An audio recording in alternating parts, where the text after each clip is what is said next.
भजन संहिता 127 1 और 2 पढ़ो। यदि घर को यहोवा ना बनाए तो उसके बनाने वालों का परिश्रम व्यर्थ होगा।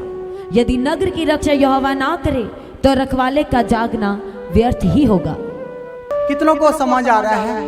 यदि नगर की रक्षा प्रभु ना करे तो जागने वाले का क्या है?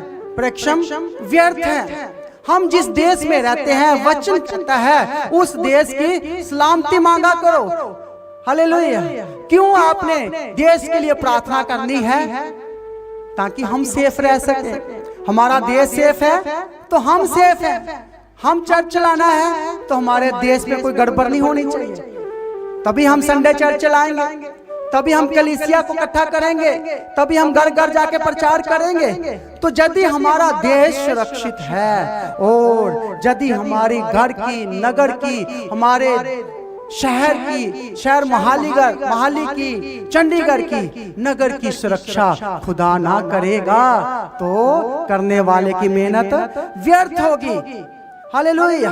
आज इंसान को खतरा है, इंसान डरा हुआ है, इंसान भाग रहा है, देश एक दूसरे के साथ लड़ रहे हैं, परिवारों में लड़ाइयां झगड़े हैं, खानदानों की लड़ाइयां चल रही हैं। जो लोग चाहते हैं कि हमारी देश की रखवाली खुदा करे तो फिर आपको उसके आगे झुकना पड़ेगा, आपको प्रार्थना करना पड़ेगा, तभी आप सुरक्षित होंगे, तभी आपकी रखवाली खुदा की तरफ से होगी, आपका शहर सुरक्षित होगा, आप सेफ होंगे। हर एक शहर में हमारे विश्वासी है। हालेलुया। क्या है? हर एक शहर में हमारे विश्वासी है। और यदि हमारे विश्वासी पूरे इंडिया में है और हर घर में प्रार्थना हुई है तो हमारा इंडिया बचाया जाएगा।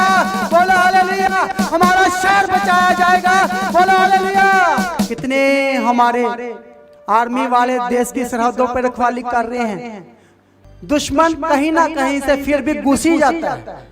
समझ आ रहा है कि नहीं आ रहा? इसका मतलब ये है उनकी रखवाली करना तब तक सुरक्षित नहीं है जिस देश की रक्षा यहोवा ना करे। बोलो हालेलुया। इसलिए आपको प्रार्थना करनी है हर दिन और इंसानों पर भरोसा नहीं करना है। किस पर करना है? खुदावन पर करना है, ताकि आपकी सिक्योरिटी हो सके और आप सेफ रह सके, सुरक्षित रह सके। हालेलुया। जिनका भरोसा उस पर है वो सुरक्षित है। हालेलुया। उनकी वो सेफ है, उनका देश सेफ है, उनका घर सेफ है, उनके बच्चे सेफ हैं, जिनका भरोसा प्रभु पर है।